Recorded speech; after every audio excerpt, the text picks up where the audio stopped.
Ésaïe 63, verset 5. Je fais la lecture. Est-ce que je ne veux... Ok, d'accord. Ah, Seigneur.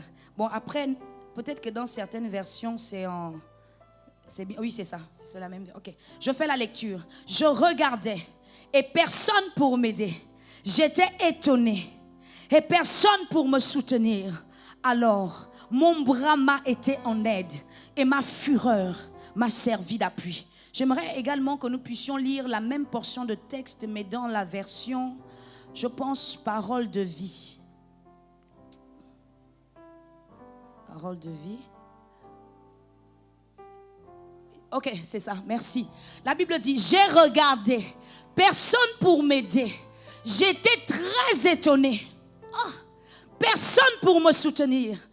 Alors, j'ai décidé d'agir moi-même. Et c'est ma colère qui m'en a donné la force. Est-ce qu'on peut bénir la parole de Dieu par des acclamations?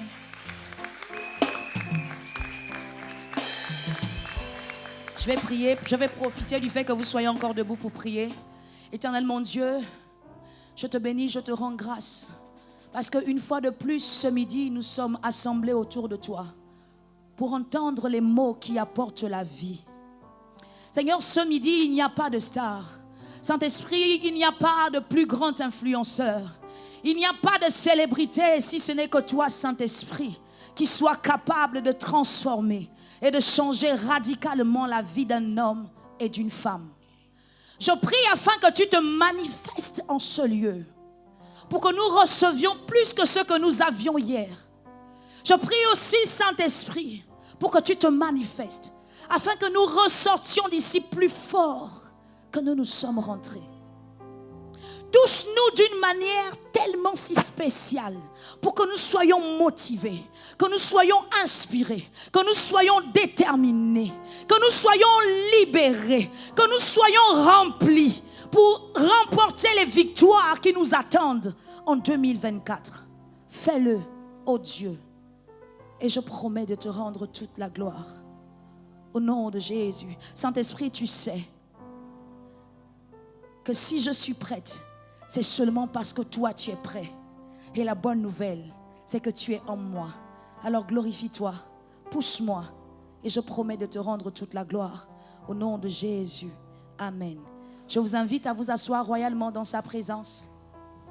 Je profite encore de l'occasion pour saluer les nouvelles personnes qui nous visitent. Nous apprécions votre présence. Merci d'être là avec nous et de partager ces moments glorieux dans la présence de Dieu.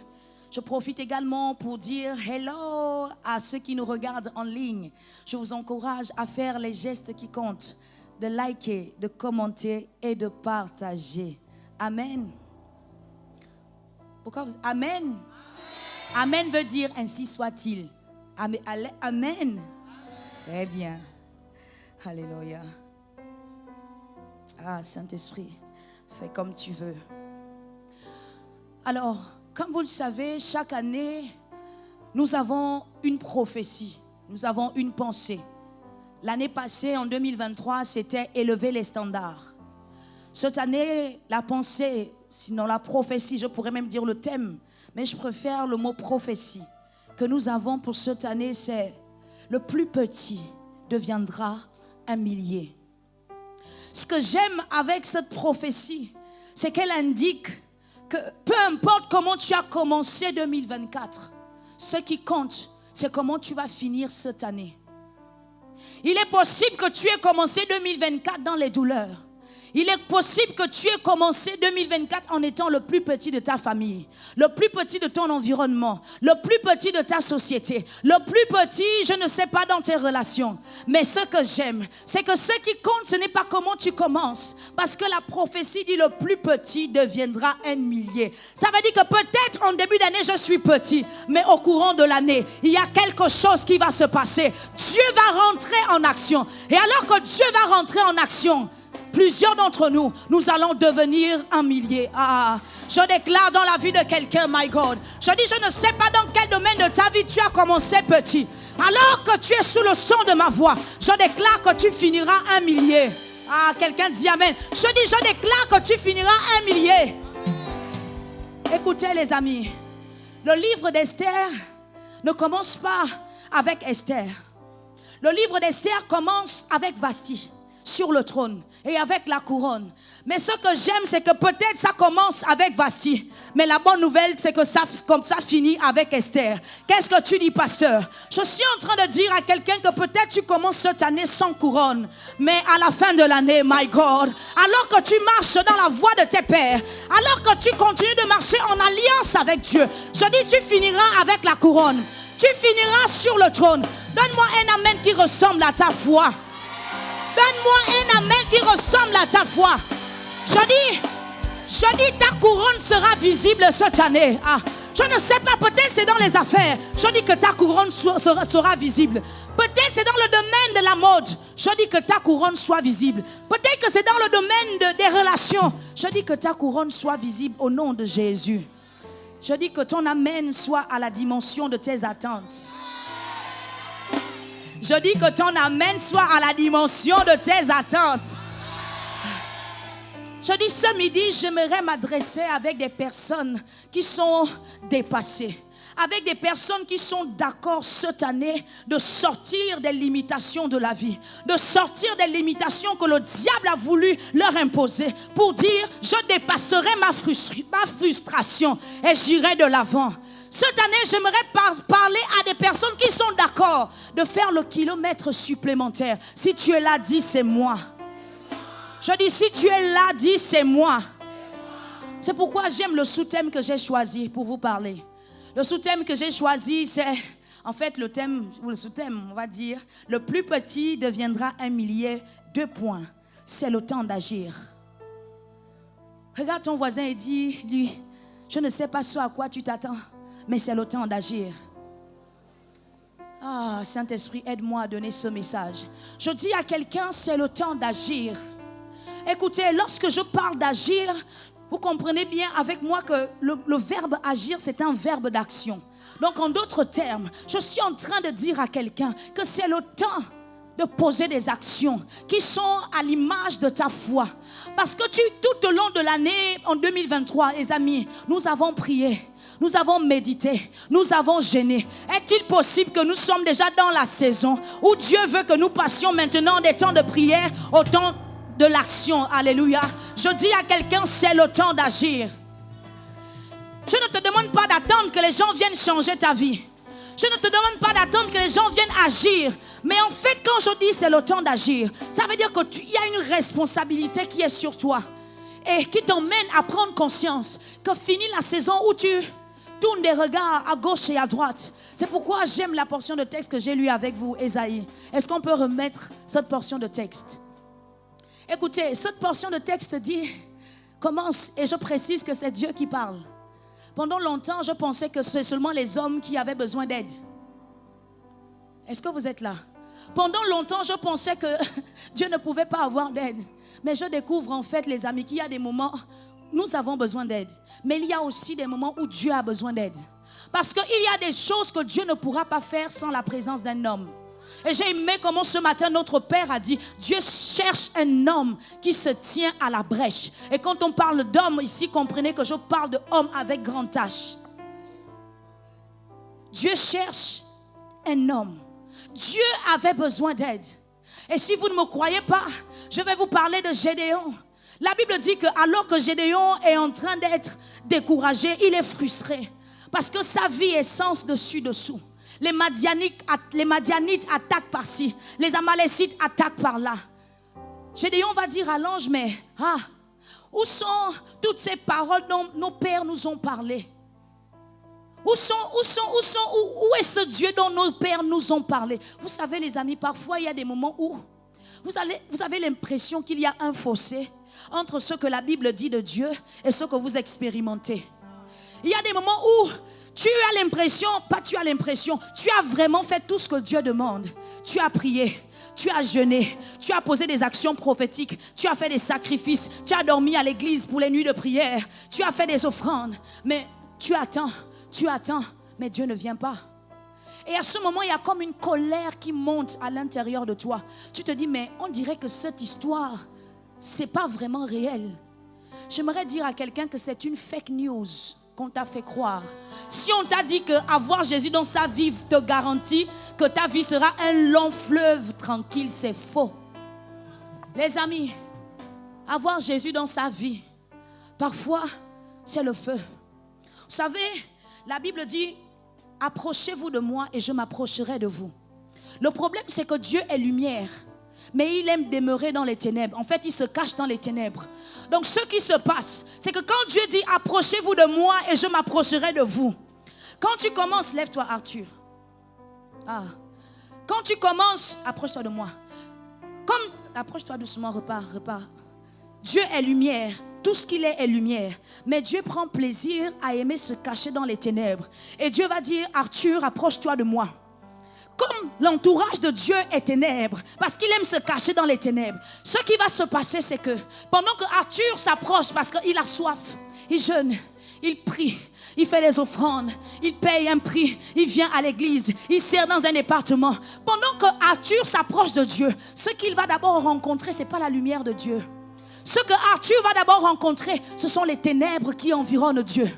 Si Arthur est un homme de foi, Arthur va dire, je ne me laisserai pas décourager. Je vais continuer d'avancer. C'est difficile. Je m'attendais à ce que ce soit facile. Et là, le Saint-Esprit en Arthur va lui dire, tu es exactement sur le bon chemin. Continue d'avancer. Approche-toi. Et finalement, il va rencontrer la lumière de Dieu. Que Dieu te bénisse, Arthur. Je suis en train de dire à quelqu'un que parfois les tempêtes que nous vivons ne sont pas le signe que Dieu ne veut pas nous rencontrer. En réalité, parfois les tempêtes que nous rencontrons sont le signe que Dieu est en chemin, que Dieu est en route. Alors que Jésus est en route pour aller voir le fou de Gadara, la Bible dit qu'une violente tempête va se lever pour empêcher que le fou de Gadara expérimente la rencontre de la grâce. Et une chose m'a béni, les amis. Le fou de Gadara, la Bible dit qu'il était possédé de plusieurs esprits. Si Jésus a pu se mettre en route pour quelqu'un qui a plusieurs esprits, plusieurs démons, à plus forte raison quelqu'un qui a en lui le Saint-Esprit. Même si je suis tombée, je suis toujours sa fille. Même si j'ai commis des erreurs, je suis toujours son enfant.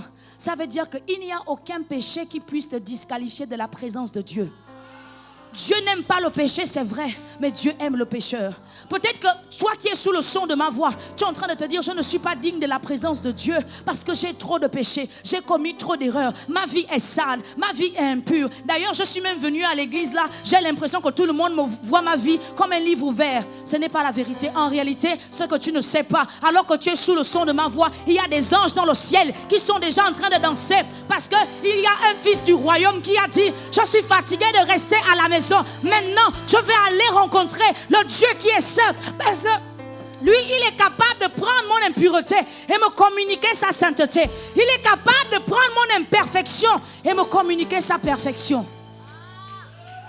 Je dis à quelqu'un, c'est le temps d'agir. Et si jusque-là, tu étais assis ou assise parce que tu te limitais toi-même à cause du fait que le diable fatigue tes pensées. Parce que nos pensées sont des chaînes. Nous avons la vie que nous avons parce que nous avons les pensées que nous avons. En d'autres termes, si tu veux expérimenter autre chose que ce que tu as expérimenté jusqu'à aujourd'hui, il faut que tu acceptes de changer, de modifier tes pensées. Et je prie que ce soit le cas pour quelqu'un cette année. Que cette année, Dieu te reprogramme.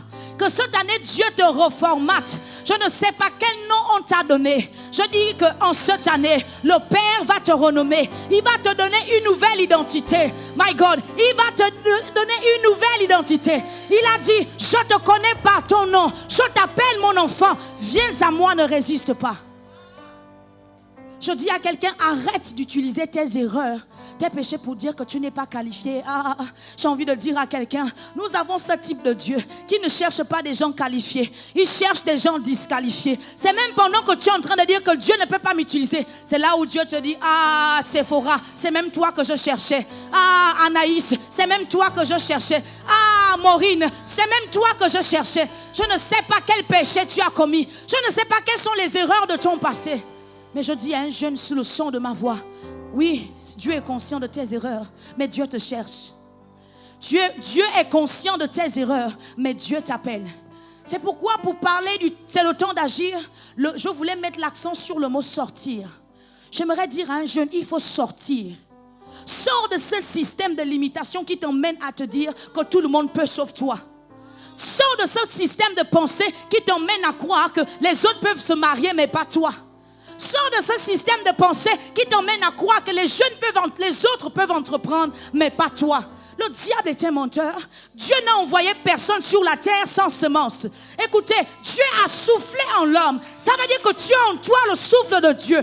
Tu as en toi l'Esprit de Dieu. Et ma Bible déclare que si l'Esprit de celui qui a ressuscité Christ d'entre les morts vit en nous, alors il donnera aussi la vie à nos corps mortels. Ça veut dire que quel que soit le domaine de ta vie qui était mort, est-ce que ce sont tes relations? Est-ce que c'est ta santé qui est morte? Est-ce que ce sont tes études? Est-ce que c'est ta famille qui a un problème? Ah, la bonne nouvelle, c'est que le Saint-Esprit est là. Si le Saint-Esprit est en toi, il y a de la place pour la résurrection. Si le Saint-Esprit est en toi, il y a de la place pour la vie. Si le Saint-Esprit est en toi, il y a de la place pour un nouveau départ. Je dis que quelqu'un me donne un amen qui correspond à sa foi ce midi. Il y a de la place pour un recommencement. Je dis peut-être que les hommes avaient déjà mis point final au livre de ta vie. La bonne nouvelle, c'est qu'il est l'alpha. Celui qui commence, si tu reçois l'alpha dans ta vie, même si les hommes ont dit point final, il n'y a plus rien à faire pour toi, Luce. La bonne nouvelle, c'est que l'alpha et l'oméga vit en toi. Donc, si les hommes ont mis point, une nouvelle phrase commence par... Et comme il n'y a pas plus majuscule que Dieu, il va rentrer dans ton histoire et il va te donner un nouveau commencement, un nouveau recommencement. Je dis à quelqu'un, tu dois sortir. Tu dois sortir. Fini la saison de victimisation. Fini la saison de victimisation. Je vis ça parce que je n'ai pas de parents, parce que personne ne me soutient, personne ne croit en moi. J'ai été abusé, Toutes ces choses sont réelles. Je ne vous demande pas de nier votre douleur. Tout ce que vous avez vécu est vraiment réel. Mais la bonne nouvelle, c'est que le Dieu aussi que nous servons est réel. Il est capable de réécrire notre histoire. Il est capable de nous donner un nouveau départ. Oui, tes parents t'ont appelé Ben Oni. La Bible dit qu'alors que Rachel est sur le point de mourir, dans la douleur, elle voulait appeler Benjamin Ben Oni, qui veut dire fils de ma douleur. Dieu, en fait, c'est pas Dieu, c'est Jacob qui est rentré en scène. Mais j'aimerais dire à quelqu'un que Jacob va être la typographie, et j'ai retenu le mot de mon père, la typographie de Dieu ce midi. Je dis, je ne sais pas quel membre de ta famille t'a appelé échec, t'a appelé erreur, t'a appelé disqualifié, t'a appelé rejet. Je dis, toi aussi tu as un père. Peut-être le père sur la terre est démissionnaire, mais nous avons un papa responsable. Il s'appelle Jéhovah Jireh, Jéhovah Tikenu, Jéhovah El Rapha. Il s'appelle Yahweh. Éternel des armées, il n'a ni commencement ni fin. Il est ce genre de Dieu. Il ne dit pas ce qu'il voit, mais il voit s'accomplir ce qu'il a déclaré. S'il a dit que tu es succès, tu vas réussir. S'il a dit que tu es guéri, tu es guéri. Je dis à un jeune, fini la saison de victimisation. C'est fini. C'est trop tard. J'ai envie de dire à quelqu'un qu'en fait, ce qui te guérit, c'est ce que tu te dis en toi-même. Quelqu'un doit m'entendre. La femme, la Bible dit en parlant de la femme à la perte de sang, elle s'est dit en elle-même. Donc, c'est ce que tu te dis en toi-même qui t'emmène à la guérison. Donc, ce n'est pas tellement ce que les gens disent sur toi qui compte, mais qu'est-ce que tu te dis? C'est pourquoi vous devez connaître Dieu. Vous devez avoir une relation avec Dieu. Parce que si tu connais Dieu, tu sauras ce qu'il dit à ton sujet. Quand tu vas à la maison, encore toi, tu vas finir comme ton père. Tu vas finir comme ta grand-mère. D'ailleurs, tu portes le nom de ton grand-père. Ton grand-père ne s'est jamais marié. Il n'a jamais rien fait. Toi aussi, tu finiras comme ça. D'ailleurs, tu portes le nom de ta tante. Ta tante n'a jamais eu d'enfant. Toi aussi, tu finiras comme ça. Tu dis, Seigneur, c'est ce qu'elles ont dit. Mais toi, qu'est-ce que tu dis, Jésus? Dans l'intimité, dans le secret de ta chambre. Au début, tu commences à prier. Isakanta, Elemandelekasa, Alianoseka. Mes parents disent que je n'y arriverai pas. Mes parents disent que je suis un échec. Et là, tu vas prendre un cutter. Tu vas comme vouloir te tailler des veines. Parce que tu as l'impression qu'il n'y a plus d'espoir. Et pourtant, la Bible dit Christ en nous, l'espérance et la gloire. Tu as l'impression qu'il n'y a plus d'espoir. Et tu commences à dire, peut-être que la grand-mère a raison. Je vais me tailler des veines. Elle ne fait que dire je suis une bordelle. Que d'ailleurs je vais finir comme ma mère. Elle est allée dans mon âme. Tu prends le cutter. Et alors que tu prends le cutter, peut-être que toi, ce n'est pas le cutter. Peut-être que toi, ce sont les comprimés comme moi. Parce que moi, j'aimais les comprimés. Oh. J'étais devenue amie avec les comprimés. Petite frustration, je m'en vais mourir. On te plaque, je m'en vais mourir. On te parle mal, je vais mourir. Et puis un jour a dit, mon Jésus a dit, enough is enough. Écoutez, Saul de Tarse était sur le chemin, mais Saul de Tarse n'avait pas rencontré le chemin. Il y a des gens parmi nous, nous croyons que nous servons Dieu, mais nous continuons à souffrir parce qu'en réalité, nous n'avons pas expérimenté la rencontre avec le chemin. Et la Bible dit que lorsque Saul de Tarse est tombé par terre, il est tombé pécheur, tueur, mais quand il s'est relevé, my God, il était un homme transformé. Je suis en train de dire à quelqu'un, alors que tu es dans la présence de Dieu, je ne sais pas comment tu es tombé, je ne sais pas combien de fois tu es tombé, mais si tu acceptes de rencontrer le chemin, si tu acceptes de recevoir Jésus, si tu acceptes d'expérimenter cette rencontre avec lui, quelque chose va changer. Quelque chose va changer. Je dis à quelqu'un, fini la saison de victimisation. Je ne m'appellerai pas Ben-Oni. Je refuse ce nom. Je ne m'appellerai pas Jaébet. Je refuse ce nom. Je ne m'appellerai pas, je refuse. Je ne suis pas disqualifié. Je ne suis pas un échec. Je ne suis pas stérile. Je ne suis pas cancer. Je ne suis pas fibrome. Je ne suis pas myome. Je ne suis pas célibataire. Je ne sais pas quel nom on t'a donné. Mais je dis, est-ce qu'il y a des gens qui ont un Père dans le ciel? Qui peuvent reconnaître qu'à la fin, c'est lui qui aura le dernier mot. J'aime comment Job a dit, mes oreilles avaient entendu parler de lui. Maintenant, mes yeux l'ont vu. Écoute, quelle que soit la tempête dans laquelle tu es, sois prêt. Que quelqu'un dise avec moi, je suis prête, je me prépare. Parce qu'il est sur le point de te donner une nouvelle vision de lui. En fait, pendant longtemps, je pensais que la tempête était là pour nous détruire. Mais la tempête est là pour nous présenter une nouvelle vision de Dieu. Job a dit, mes oreilles avaient entendu parler de lui. Toi aussi, tu as entendu parler de lui, mais pourtant, ça n'a pas affecté ta vision. La vision de Job devient affectée. Lorsqu'il passe par la tempête, il perd tout. Il y a des moments, ce n'est pas le diable qui secoue ta vie, c'est Dieu. Dieu fait exprès de secouer ta vie parce qu'il veut que tu le vois tel qu'il est. Pas tel que tes ancêtres te l'ont présenté, mais tel qu'il est réellement. Je dis à quelqu'un, sors de là. C'est le temps d'agir. Asseyez-vous, vous m'empêchez de prêcher. Ah, je fais semblant de parler comme l'évêque Michel. Le deuxième point que j'aimerais aborder, c'est... En réalité, je pense que je l'ai déjà abordé. Mais je dis à quelqu'un, tu dois croire en toi. En fait, le verbe que j'avais choisi, c'est tu dois croire. Mais quand je dis tu dois croire, c'est tu dois croire en Dieu et tu dois croire en toi. Parce que la Bible dit que Dieu soit reconnu pour vrai et tout homme pour menteur. Et vous l'avez bien compris, j'ai déjà abordé ce point. Donc je vais passer au troisième point que j'ai dans mon esprit. J'ai dit premièrement, tu dois sortir. Ensuite, je dis tu dois croire. Maintenant, j'aimerais dire à quelqu'un, tu dois avancer. Que quelqu'un répète avec moi, je dois avancer.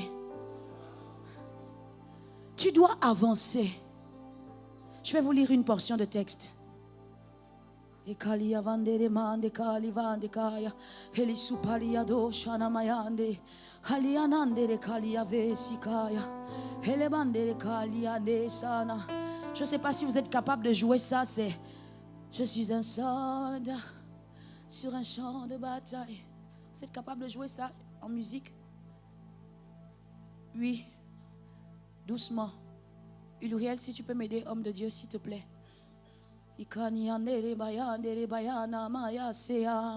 Sorel, fais ce que je t'ai dit.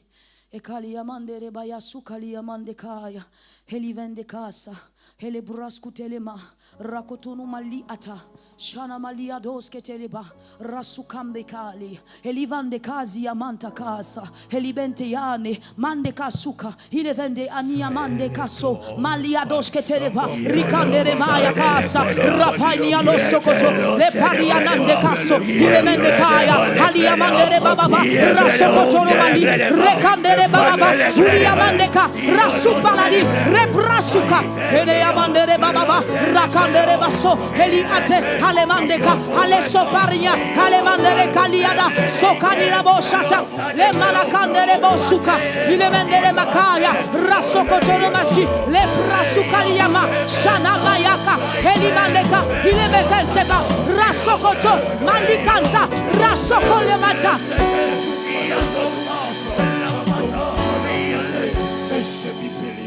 On va prier. Restez là. Merci Uriel. Je vais rapidement donner le dernier point et je vais vous emmener dans des temps de prière forts. Maintenant, je vais prêcher. Josué 3, verset 15. Faites la lecture avec moi. La Bible dit: quand les sacrificateurs qui portaient l'arche furent arrivés au Jourdain et que leurs pieds se furent mouillés au bord de l'eau, le Jourdain regorge par-dessus toutes ses rives tout le temps de la moisson. En réalité, la partie qui m'intéresse dans cette portion de texte, c'est quand les sacrificateurs qui portaient l'arche furent arrivés au Jourdain. Je vous fais un résumé. Vous pouvez vous asseoir, hein? Vous pouvez vous asseoir. Vous asseoir. Ça, c'est pas moi qui vous ai levé, c'est le Saint-Esprit. Mais maintenant, pendant que je parle, si tu veux te lever, tu te lèves. Si tu veux faire l'offrande, tu fais l'offrande. Si tu veux toucher l'autel, touche l'autel. Si tu veux te mettre à genoux, sois sensible parce que le mouvement de l'Esprit est déjà là. Écoutez, vous connaissez cette histoire que lorsque Moïse arrive devant la mer Rouge, la Bible dit que lorsque Jésus est devant la mer Rouge et que le peuple doit aller de l'autre côté et que le peuple doit avancer, Dieu demande au peuple d'avancer, mais c'est bizarre, devant il y a un obstacle, il y a la mer Rouge. La Bible dit que pour que la mer Rouge se fonde, Moïse a dû lever le bâton. D'accord? Vous êtes là? Mais retenez avec moi que Moïse était le père spirituel de Josué. Il était le mentor de Josué. Mais écoutez maintenant, lorsque Josué à son tour prend le relais de Moïse et que lui aussi, il se retrouve devant le même obstacle que son maître, la Bible dit qu'il est devant le Jourdain. La Bible dit que Dieu n'a pas fait de la même manière que Moïse. Pour Moïse, Dieu a dit, élève la verge. Pour Moïse, la mer s'est fendue avant que le peuple n'entre dans l'eau. Mais pour Josué, il a fallu qu'il avance. Et c'est pendant qu'il avançait que la mer s'est fondue. Qu'est-ce que tu dis, pasteur? Je suis en train de dire à quelqu'un que parfois Dieu attend qu'on fasse un pas de foi dans notre vision avant qu'il n'envoie la provision. Toi, tu es sur place. Tu es en train de te limiter. J'attends les finances. J'attends de l'aide. J'attends que les gens m'acclament. J'attends que les gens croient en moi. Mais Dieu te dit non. Je ne suis pas obligé de faire avec toi comme j'ai fait pour la révérende Karel. Je ne suis pas obligé de faire avec toi comme j'ai fait pour la révérende Pifani. Je ne suis pas obligé de faire avec toi comme j'ai fait pour l'évêque Michel. Je ne suis pas obligé de faire avec toi comme j'ai fait pour notre Père. Il te dit, avance. Et toi, tu dis à Dieu, mais Seigneur, regarde, il y a la mer, il y a l'obstacle. Comment je vais faire? Et la Bible dit que Josué va dire aux prêtres, avancez. Et pendant qu'ils avançaient, la mer s'est fondue. Je déclare dans le nom de Jésus que cette année, alors que c'est le temps d'agir, tu attendais de l'aide, tu attendais la provision pour te lancer dans ce business, tu attendais d'avoir de l'argent pour commencer, tu attendais que ta famille valide le contrat, valide le projet. Mais je dis avance. Que quelqu'un dise avec moi, j'avance. Je dis, dis-le à la mesure de ta foi. Que quelqu'un dise, j'avance. Écoutez, certains d'entre vous, vous devez accepter d'avancer même si personne ne croit en vous. Vous devez accepter d'avancer même si les gens vous abandonnent. J'ai été béni à Pébris. La Bible dit, je pense que c'est dans 1 Samuel 30, je n'ai pas le temps de lire, mais vous pouvez afficher. La Bible dit que pendant que David et ses gars sont allés combattre, quand ils vont revenir, les Philistins vont venir prendre leurs femmes et tout et tout. David va aller en guerre. Et pendant que David est en guerre, 1 Samuel 30, verset 9, je pense. Verset 9. La Bible dit, et David se mit en marche, lui et ses 600 personnes. Tout le monde dit 600 personnes. 100 personnes. Qui étaient avec lui. Ils arrivèrent au torrent de Bézor où s'arrêtèrent ceux qui restaient en arrière. Avance. David continua la poursuite avec 400 personnes. Ça veut dire que David a commencé le combat avec 600. Mais sur le chemin, les gens l'ont abandonné. Ah, je suis en train de dire à quelqu'un que cette année, quand tu vas décider d'avancer, les gens vont t'abandonner. Les gens vont te laisser tomber. Mais je crois que David n'a pas accepté d'abandonner. Parce que certains d'entre nous, l'abandon n'est pas une option. Certains d'entre nous, leaders Auguste, on ne peut pas abandonner parce qu'on sait que derrière notre abandon, il y a des destins qui peuvent mourir. Il y a des familles qui peuvent mourir. Donc, malgré la frustration, on continue d'avancer. Je dis à quelqu'un, pendant ta marche, il y a des gens qui vont t'abandonner. Et la Bible dit que David a continué d'avancer. Vous savez, il y a des gens qui ne vous abandonnent pas. Ce n'est pas qu'elles ne vous aiment pas. Écoutez-moi, certains vont vous abandonner, ce n'est pas qu'elles ne vous aiment pas, c'est qu'elles ne sont pas capables de supporter le poids de la pression de l'altitude. Parce que plus vous montez, plus il y a une pression. Et il y a des gens, on n'a pas tous la même force. Et il y a des gens qui vont vous abandonner, ne soyez pas frustrés. Acceptez le rejet. Acceptez que les gens vous abandonnent. C'est votre mission. C'est ton destin à Pébris. Tout le monde ne comprendra pas ton sacrifice. Tout le monde ne comprendra pas ton appel. Tout le monde ne comprendra pas cette décision. Mais avance. Et alors que tu avances, les mêmes personnes qui t'ont abandonné reviendront. Parce que la Bible dit que les 200 personnes, quand ils ont vu que David avait la victoire, ces 200 personnes sont reparties. Et j'ai aimé David parce qu'il a eu la bonne attitude. Il ne les a pas rejetés. Il était d'accord de partager le butin avec eux. Je dis à quelqu'un, j'ai aimé comment notre Père a dit ce matin, Dieu cherche des Joseph. Joseph avait le choix de punir ses frères, mais il ne l'a pas fait. Vous savez, il y a des perturbations dans notre vie qui sont là pour un but. Je dis à quelqu'un, your pain has a purpose. Ta douleur a un but. Donc peut-être des gens t'ont fait du mal. Oui, à ce moment-là, tu avais mal, mais aujourd'hui, avec un peu de recul, à bien des égards, ils t'ont rendu service. Parce que cette perturbation était nécessaire pour te permettre de rentrer dans ton destin. Donc, mon conseil, au lieu de chercher, d'avoir les yeux fixés sur la perturbation, regarde à l'opportunité qui se cache derrière la perturbation. Je ne sais pas qui t'a rejeté. Je ne sais pas qui t'a dit que tu n'es pas digne pour le mariage, qui n'est pas digne pour aller loin. Tu n'es pas digne pour faire cette chose. Mais écoute, il y a des rejets qui sont prophétiques. Il y a des disqualifications qui sont prophétiques. La Bible dit que la pierre qu'ont rejetait ceux qui bâtissaient est devenue la principale de langue. Oh, je déclare dans le nom de Jésus que tu fais partie de ceux qui deviendront la principale de langue. Je me lève et je brise toute parole qui disait, my God, qui représentait une limitation, my God, dans ta vie. Je dis, toute limitation liée à ton sang est brisée maintenant, alors que tu es sous le son de ma voix. Je dis, avance. Je dis, avance. Avance, lève-toi. Avance. Avance, avance. Alors que tu avances, j'entends des acclamations. Alors que tu avances, tu es célébré, tu es encouragé. Tu vas y arriver. Oui, c'est dur, mais tu vas y arriver. Parce que tu es une fille d'alliance. Je dis à un jeune ce midi, avance. Accepte de perdre des gens. Vous savez, je ne sais pas si vous avez déjà vu comment une fusée décolle. Lorsqu'une fusée décolle, quand elle atteint une certaine hauteur, elle libère, je ne sais plus comment on appelle ça, elle fait tomber certains appareils. Mais en fait, les scientifiques ont dit que ces appareils sont obligés de tomber parce qu'elles ne peuvent pas supporter la hauteur. Refuse d'abandonner la course parce que quelqu'un t'a abandonné. Yes. Parce que si quelqu'un t'abandonne, tu peux vivre. Mais si toi tu abandonnes la course, tu peux mourir. Refuse d'abandonner la course. Est-ce que vous êtes là? Je dis à un jeune, c'est le temps d'agir. Que quelqu'un dise avec moi, c'est le temps d'agir. C'est le temps d'agir. Je dis, c'est le temps d'agir. C'est le temps d'agir. C'est le temps d'agir. C'est le temps d'agir. Arrête d'attendre que l'aide vienne d'ailleurs. Lève-toi et commence à avancer.